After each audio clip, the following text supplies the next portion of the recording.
Welcome to True House Stories. I am Lenny Fontana coming out of New York City. It is now 96 degrees. Check this out. I already got a water restriction notice, 2 phone calls already, and it's like the second day. And we now, because of COVID, we have a water shortage. And as well, the electric company said, pull back on your air conditioning. So now we're sweltering, dying, can't hang out. And now we can't drink water. We can't even go in our pool and all that. So here we go. Now, I was saying this yesterday. How is this possible? We're just getting started in the second hot day. And usually it takes about 8 days, and then you get the brownout alerts. Con Edison said, if you guys turn on your air conditioner, we're going to have to shut down the city. That's not a cool thing in New York, and those that know how New York rolls. But anyway, I'm going to bring this woman up. She is absolutely the bomb. I want to welcome to our stories, Miss Ultra Naté. I'm going to tell you the story. She has been gigging again. She's excited. We've been talking off camera. I'm going to leave it like this. Scandals. We rocked. Free, we rocked. The records are endless. She was in the Studio 54 soundtrack. It just goes on, but we're going to take it back. First, I want to ask a major important question. Everybody always asks me and stuff. How have you been handling COVID, Miss Ultra Naté? I've been navigating it as best I can, like everyone else, just kind of rolling with the punches and continually working towards, when all of this madness is over. I've been extremely busy. The record business never stopped, thankfully. I did a lot of work in the studio, so the time was used really well. It was great to have concentrated time where I could do studio work.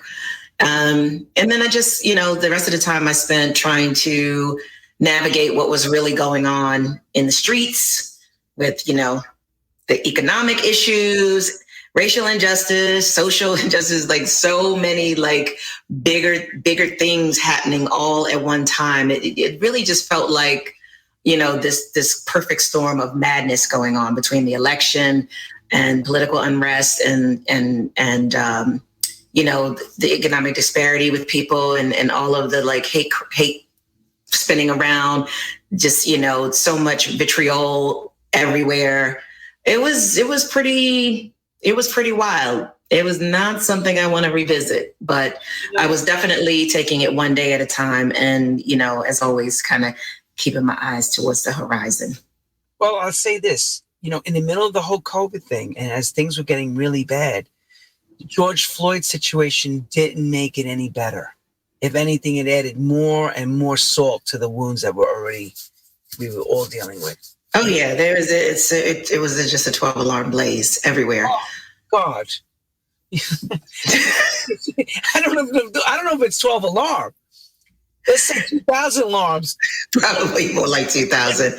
Yeah. I mean, I had become a bit of a political junkie a few years back, I think, during the 2 previous presidential election cycles. I became really addicted to political news and getting my head around that and getting more aware of, who the players in the game were and following the money and following the politics of a lot of people.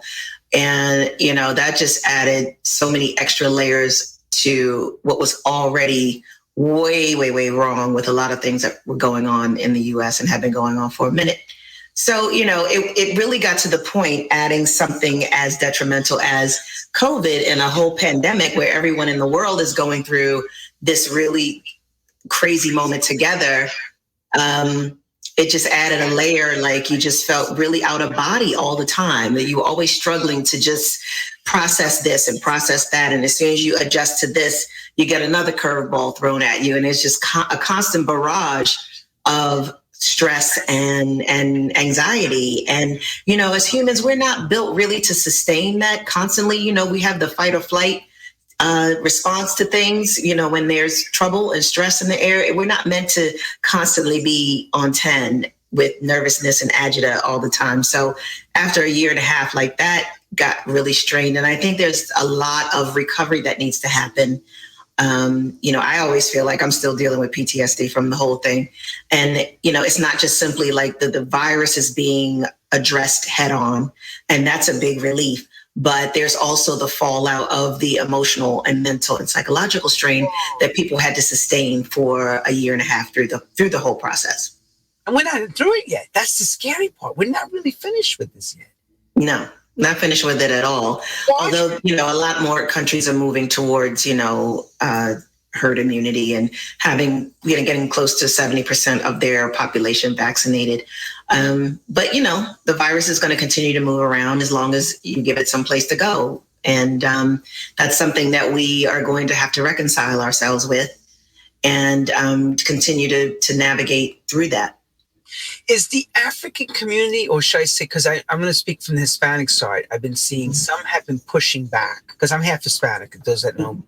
I've been seeing them saying, nah, hell no, because of the past things that happened with other vaccines and being kind of like the guinea pigs.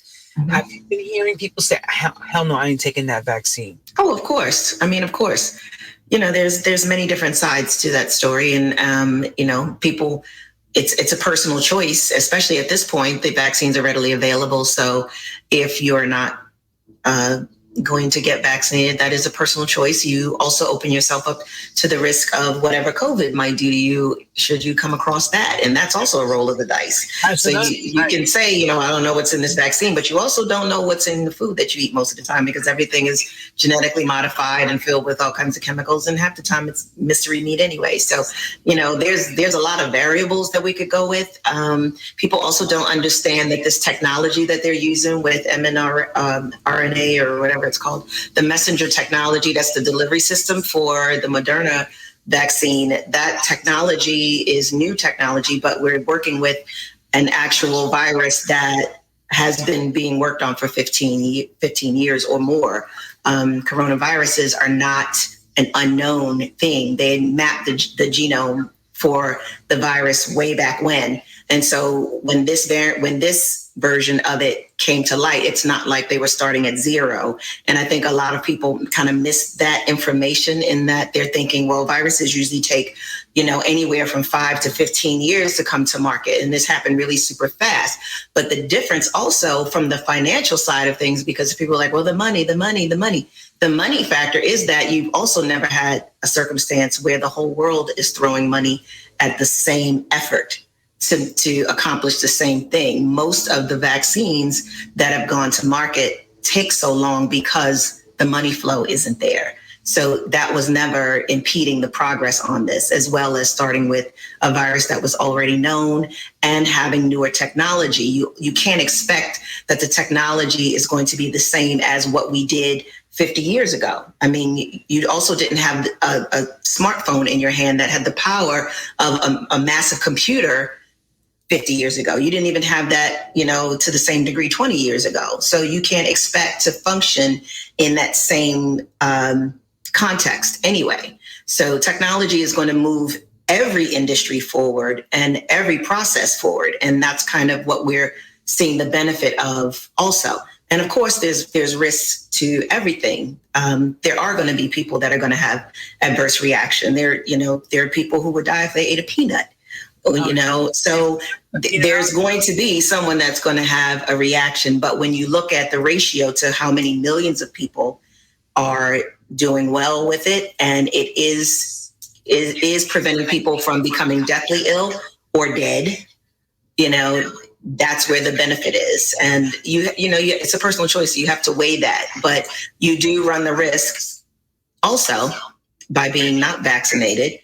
And those vaccines, there are stories and there are factual things that have happened that absolutely invoke fear in most people. And it is completely understandable. And that's where there has to be better communication between the scientists, the media, the pharmaceuticals themselves. All of the folks in the chain have to be on board and communicating the same thing and making sure that it is trickled down to everyone in the community. And there's been a lot of back and forth and kind of all over the place with that, with mixed messaging and things like that, that kind of started things out the gate the wrong way. So, it's kind of a mess at the moment. that was not necessarily by anyone's specific design. I think it was just mismanaged and handled way incorrectly. And now you're gonna get the reap the benefit of that, which is some people are not going to get vaccinated, and we're gonna have to deal with that. Right, and I want to thank our Washington correspondent, Ultra Naté, for on Channel 7 ABC. Because I'll tell you something, you've actually, and people are writing this, you've actually explained it better than a lot of people that came on have over the last months. From doctors explaining it on television, you explained it. I mean, somebody's been watching a lot of news. Well, it's not just watching the news, because the news can be very conflicting. I also do my own research through various means, and I also look into all of the conspiracy theories, because I'm curious as to how people derive this answer. Like this is how you got there. So I'm interested in all aspects of it. I want to hear everybody's opinion. I want to hear how all of this makes sense. And so I do look beyond that. I do read the data that's coming from Johns Hopkins. I do have, close communications with people in other countries to get a handle on what's happening in other places in the world, because this is a global issue. So you can't just rely on one source. We have to have media literacy, which means you have to be able to properly vet the information that's coming through from different places. Sometimes. And you also have to have a brain to also realize to realize that some of this stuff is kooky and some is real. Like, you got to be able to say common sense. And some people have taken it either too far to the right or too far to the left. And absolutely. And a lot of those things, again, it comes down to communication and the fact that there have been really bad things that have been done to people, Black people in particular, and other, marginalized communities. That is a fact. And so there is a basis for people to have that fear. I never was one to get flu vaccination every year. It's just something that I didn't do. I've flown around the world for the last 30 some years, and for the last 20 some odd years, I've worn a mask on every plane ride. And that's long before anything like this came into being. So when, mandatory mask wearing, I'm like, and what? Like, that's what you do. You know what I mean? For me, it's very matter of factly, because I got sick one time from one person sneezing on an airplane next to me. And my trip to Miami at that point was a wreck. And I'm a little bit of a germaphobe too. So just the fact that like those cooties were floating in the air, and I was like, I won't be doing that again. And I've worn a mask ever since then, and I've never been sick since then from traveling. So, I get it. But on the other side of that coin is like, when you're looking at vaccines, the totality of it, I also know that I don't have to worry about rubella. I don't have to worry about diphtheria. I don't have to worry about smallpox or polio, because those diseases and conditions were eradicated through vaccination. And I happen to actually remember, because of all of this hullabaloo in politics, I actually remember people from my younger childhood days who had afflictions and issues that I didn't realize were caused by polio until I had a conversation with my mother recently. Very good friends of ours. Like, one had an issue. As long as I had known her, she had a limp, like a leg length discrepancy. I never knew that was caused by her having polio when she was a child. Another friend of ours who was a deaf mute. And I never knew that he was not born that way. I always assumed he was born that way. He got polio when he was a child, and that's what happened. So in my lifetime, I actually know people who were afflicted by that disease. And that really kind of brought it home in a very close way, that I was like, when you really think about it, like, you don't think about these things being an issue anymore. And you don't, because in those cases, the process worked. And so, it's our responsibility to make sure that we as global citizens are doing what we need to do. And on a personal level, over the last year and a half, I've lost quite a few friends and colleagues to COVID. And a lot of times people that are so vehement about, no, this is this, it's a mess, it's that, it's all these things. Maybe they haven't lost anyone or many people around in their sphere. And that's a blessing, unfortunately, there are a lot of people out there that have lost numerous people in their family, in their friend groups, and people that they work with, people that they just generally know. And I know at one point for a long time, just going on my social networks like Facebook or wherever, it was like reading the obituaries after a while. Every time I would open up my app, someone was in the hospital, going on a ventilator, or had passed. And, it just became really, really frightening. And I felt like, like it was like the Hunger Games, and you're just waiting for, the next name to go up in the sky. That's a really scary process. Yeah. And I wasn't trying to live in that kind of world. And I wanted my life back also. So I'm like, as soon as this vaccination is right and ready.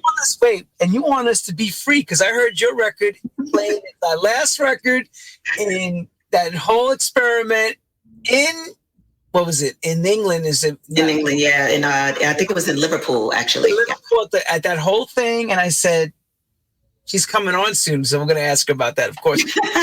But I didn't know anything about it until it hit social network like everyone else. I didn't even know the government was doing COVID experiment parties and, seeing if PCR tests would do the trick as well. It was a circumstance of 3,000 kids for 2 nights. At a party in Liverpool where everyone was PCR tested the day before. And of course you had to have a negative return on that. And they were allowed to party unmasked and in very close proximity. If you saw the footage, like it was 3,000 people like going in. Yeah. And so Yusef, the main DJ of the night, the brand is called Circus, and he runs, he's a DJ of Circus, or it's his brand. He started off his set with a song it's actually a song, some kind of play on the word free by him and Rowella. But he went from that a cappella into the guitar introduction of free, and then just opened that thing up and just put a can of whip ass on that room. It was just his hands in the air and everyone singing. And, it was so, if you watch it, it was so powerful to see that's just that sea of hands and that many people together again, and just the unity and the energy. And it was just palpable through the computer screen of what was happening in that moment, and how impactful free was as a message in that moment. Mm-hmm. Mm-hmm. All right, girl. First question. Yes. Very simple. What's that? Real simple. What's that? Correspondence got to take it back to when she was a child. So how does music find you as a young girl? Young. Where does it begin for you? Oh, I would say music really began at the beginning. I mean, if we're talking about just a general love for music, or when the music business happened. Let's start from how you transcend from the love of music into the business, but I'll let you tell that. Okay, well, I think my love of music and what I was doing in that process was really pivotal in stumbling into the music business, because I used to, I grew up listening to my mother's vinyl records. And she had an amazing collection of soul and funk, Chaka Khan, Rufus Chaka Khan, Harold Melvin and the Blue Notes, Gene Carn, Regina Bell, Earth, Wind and Fire, Marvin Gaye, like the dudes, the people, the folks, the women that just like made you cry, Diana Ross, and like all of like the really good stuff. So I was immersed in her vinyl, and I loved the vinyl because, the artwork and the liner notes and the credits and the stories. And I was taking in a lot of information, even as a kid, and not realizing what I was taking in. But that really kind of shaped me in terms of listening deeper to music, because I listened to albums in their entirety and in the context that the artist meant for them to be heard in. So I got their stories of love, and not only just their emotional context, but also their structural and sonic values as well. And when you're a kid, you're kind of just like a sponge. So you just kind of take in all of these elements and you don't really, place value on them in a specific way. They just kind of become part of the tapestry of like who you are and what you do and how you feel and how you think. And then, counter to that, I was listening to the radio, and, I was always notorious for surfing the dial. So I would just be up and down the dial, listening to everything, whether it was pop, rock, hip hop, country music, classical, like everything. And so I think at the point, once I discovered the nightlife culture, which was after I had started my high school period. And I went to a very specific high school here in Baltimore that was geared towards the medical professions. So my intention from high school, and it was also just kind of pre-college classes that you were doing also. So when I graduated, I had already started early college courses and finished them in high school, and was now going into college to continue on the path of going into medicine. But I also discovered simultaneously the music at the nightclub situation, because I started going to Odell's here in Baltimore. And for me, Odell's and everyone here, the legacy of Odell's was basically likened to a Paradise Garage. And the key DJ was Wayne Davis, who I didn't know personally at the time. I just knew the mystery and the mystique and the power and aura of this person, Wayne Davis, that was like the master of all ceremonies here, and was highly regarded and revered by the community. And he basically was the one that set the template and gave us all this safe space to hear music in an immersive way in a real sound system culture. And so the moment I walked into Odell's, that changed everything, the path that I was on, because I couldn't get enough of it. I had to be there every weekend, and I had to dance, and I was getting to know all these people in this new forum. And that's where I met Tommy Davis of the Basement Boys at that time. He was, he was a club kid. He was a dancer. He was DJ, the whole nine. But most importantly for me, he was the one at the record store, which is where everyone went after the party was over. Everyone went to the record store at the mall and got the tracks that he was playing, or that they had heard in the club. Not that he was playing at Odell's, but that it was being heard at Odell's the night previous.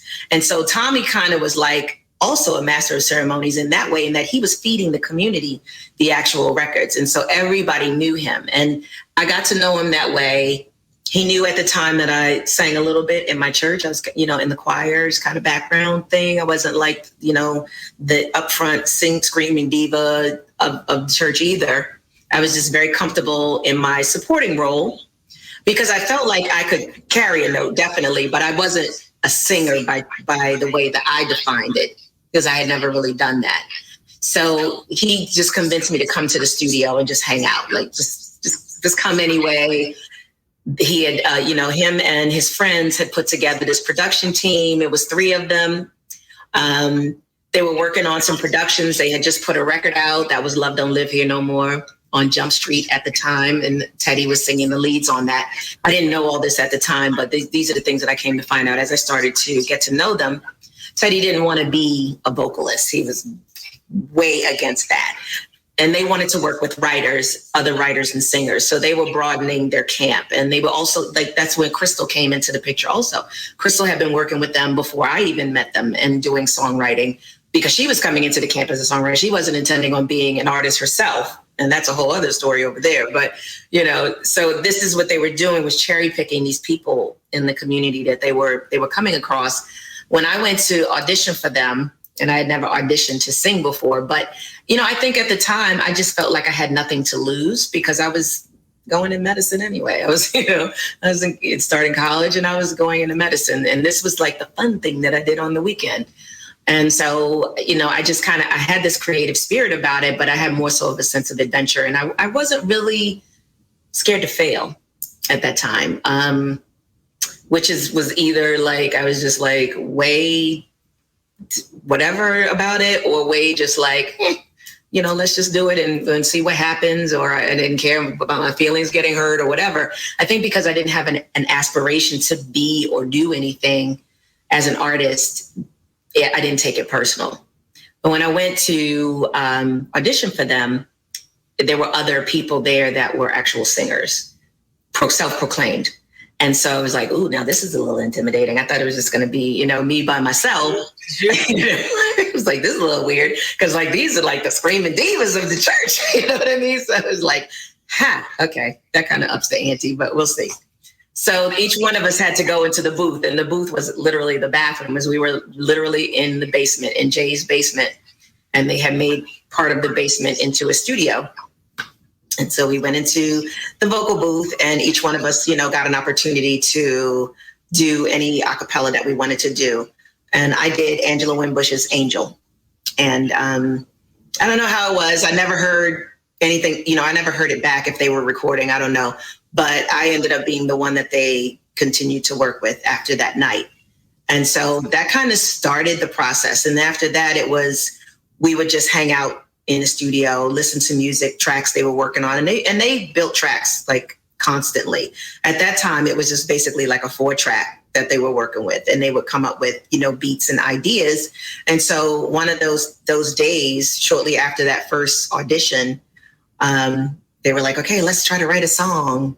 And so I was like, okay, let's write a song. I'd never written a song before, and I didn't have any particular training with that either. But as I said, I listened to this soul music growing up and these heavy players. And so I just drew on what they did and how they interpreted an idea, a melody, and an emotion. And I just tried to convey that when I wrote the lyrics along with Teddy and Tommy at the table. We were just kind of like, and let's write this part. And then I feel like this. And what about that? And then we just kind of constructed what came to be It's Over Now. And it was just, some scribble scrabble on a piece of paper, on a blank paper.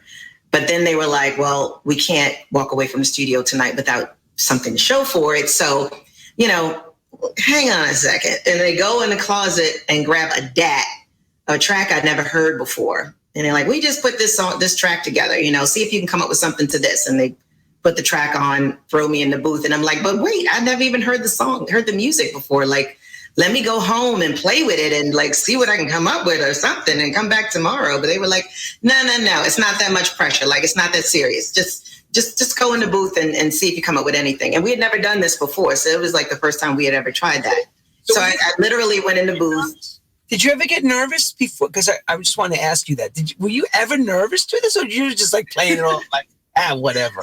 I think I was. I'm sure I was, because I'd never done any of this before. But I think I was just really kind of adventurous with it.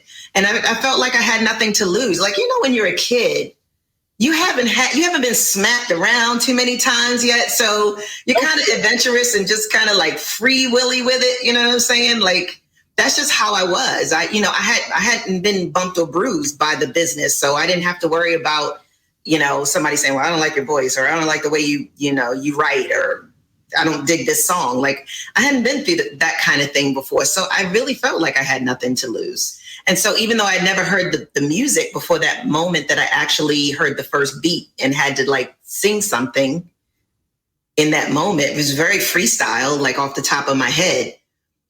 I didn't have anything to lose. Like, it could come out completely horrible. And, I still kind of have that energy really when I write music now. I'm like, I don't give like, what the fuck? You know what I mean? Like, they're either going to love it or they're not. And if they don't, whatever, I'll write something else and keep it moving. Next. So, yeah, I mean, it's just not that, it's not, you can't give it that much weight, or it takes away your creativity now, knowing that in hindsight. But, no, at the time I was just like, well, let me just, I heard this kind of beat, and I was like, okay, let me just bounce right here. And, I'm changing the hair, clothes I wear. I'm like looking at these lyrics like, what's the next thing? What I write next? I don't know. But the whole thing was like from top to bottom, like one take of just bouncing off the top of my head. And the rest is history. And then the record starts to get played by Tony Humphrey. I remember that like crazy. Now, that part I also didn't believe was really happening. I mean, I believed it was happening, but I didn't understand the magnitude of what that meant at that moment. Because at that time, I had never been to Zanzibar. I had heard about Zans. I'd heard about Paradise Garage, and then it had closed, and I was like, what is this madness? Like, people are ready to throw themselves off balconies. Like, what is happening? Like, it's the end of the world. What is going on? Like, everybody's like, we gotta go to New York. Like, it's over. It's time. Like, it was the end of the world. And I never got to experience it. So I was really kind of dejected about this. You know what I mean? So it was kind of the same thing. Like, I hadn't been to Zan's, but I kind of knew of the lore. I'd heard about the reputation of it, and I knew of Tony Humphries, but I hadn't experienced it personally yet. But I knew Tony was influential, but I didn't know the scope. So Tommy was the one who was always like, that's Trina. If anybody knows Tommy, his energy is always way up here. So when I would go to the record store, he would be jumping and bouncing. Miss Trina, they call me Trina. It's a very inside nickname. Miss Trina, they're playing this song now, and they're playing it 2 or 3 times, and the kids are going up, and it's crazy, and it's crazy, it's crazy. And I'm just looking at Tommy like, what? Yeah. Okay. You don't have to do all that just to make me feel good. Like, it's cool. It's like a cool little ditty, like whatever. But it really was happening. And I didn't get it until we actually went to Zan's for me to perform. And that was an experience I'll never forget, for sure. Tell us what happened there. Come on now. Well, it's just, in context of that moment as like a 19-year-old, 20-year-old kid, who had never made a record before, never considered themselves a singer, never written a song before, and had never even been in the booth before. So all of these first moments produced this thing that now everyone in this club is singing from start to finish on 10, 3 times straight. And I'm in the corner listening like, what are they hearing? This is crazy. Because I had never even heard my own voice. I had never heard my voice back to me, in a recorded record. So I'm like listening to myself like, who is this? This is pretty wild. Like, what are they hearing that's like really connecting with them in this way? And, throughout the night, like Tony would come back a couple hours later and he would bring that record back on, and that room would lift, right? Explain that feeling. And nobody understands that. When a room to be, oh my God. It's like an atomic bomb. I mean, when everybody, the synergy, when everyone is in the same moment and feeling the same thing, it's magic. It's magical. And so obviously, when I performed, it was pretty wild. Now, unfortunately, on the performance side, I had cut my teeth once before that moment, and it was here in Baltimore. The very, very first time I ever performed It's Over Now was at Basement Boys Night here in Baltimore at what became Club Fantasy, which was Wayne Davis's first club that he owned himself after Odell's closed. He opened a smaller club called Fantasy. And Fantasy was really like our playground for experimentation and playing our tracks and hearing stuff. And everyone in this community, they knew me because I was a club kid. And so they knew It's Over Now. They knew Basement Boys, and Basement Boys had this Sunday night party.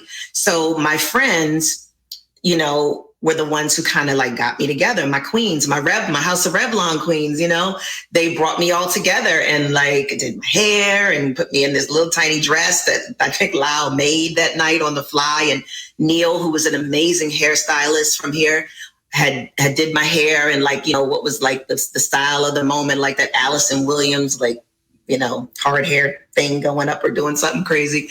Like, it was just all really, really epic at that time. And then that was my first performance. But then when I went to Jersey shortly thereafter to actually perform it, with seeing it and the reaction to it outside of my immediate underground community, that was like a whole different level.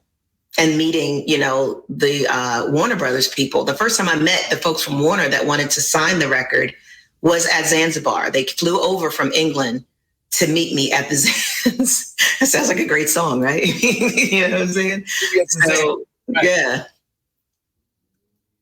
Who were the A&Rs? Yes. Oh, that was That was my fairy godmother, and we're still really, really good friends with sisters to this day. That was Cynthia Cherry. Cynthia was actually the Basement Boys A&R person when they were at Jump Street. That's right. And Love Don't Live Here No More. When Cynthia left Jump Street, because I think Jump Street folded, she took my demo of It's Over Now as something she wanted to sign should she get hired as A&R director with Warner UK. And she got hired, and herself and Peter Edge formed Eternal Records under the WEA, which was Warner Elektra Atlantic then. This is like ancient eons ago. You know what I mean? I see that look on your face, Lenny. You're like, whoo, that one hit me right there. I can actually see the two jackets, the two different jackets. So they formed Eternal, and they became my label. Eternal was the dance imprint under Warner Brothers UK. And so they flew over from the UK, and I'd only had a conversation with them on the phone to talk about them signing me to this major label deal, which again, I was like, what is happening? I don't understand. Yeah, it went from like, okay, there's a deal with Sleeping Bag on the table, which was a very small underground imprint out of New York. And I was like, oh, great. Somebody wants to sign this record. Like, that was huge to me, even though it was a little small indie label out of New York. And then Sleeping Bag folded and the deal was gone. And then suddenly the situations moved in the universe, and Cherry, we call her Cherry, Cynthia, ended up at Warner UK and wanted to sign this record and, sign me to a deal through Basement Boys for production as my production company. And it was pretty surreal. So the first time actually physically meeting her in person, her and Peter, was at the Zanzibar when they flew over. It was the same weekend we coordinated for us to be at the Zanz. See that? She writes a record, It's Over Now, No More Me and You. One label closes, another label goes on. And that is a metaphor for life. It's over now, no more me and you. And everybody would go to the record shop going, you have this record? Goes, it's over now, no more me. Tony was killing it. Listen, Tony built that record so amazing. All props to Tony Humphries for that, because he built it at Zanzibar and made it an amazing anthem for Zanz. And he was also playing it on Kiss FM because he was a Kiss FM DJ. So, the masses were hearing it. And his show was also airing on Kiss FM in London. So the British kids were hearing it as well. So it was getting traction on both sides of the Atlantic before it even came out. In fact, it actually was just on a reel that only he had, or a test press or something, for like a year before it came out commercially. And it was still like ready to go the moment it came out. Like, that would never happen in today's world, because it would be ruined, it would be stolen, it'd be on the internet and all over the place long before you could even like build that kind of, energy around it. But yeah, Tony was very, very pivotal to building a profile on It's Over Now, and all of those things coming together. That's why I said it was like a perfect storm.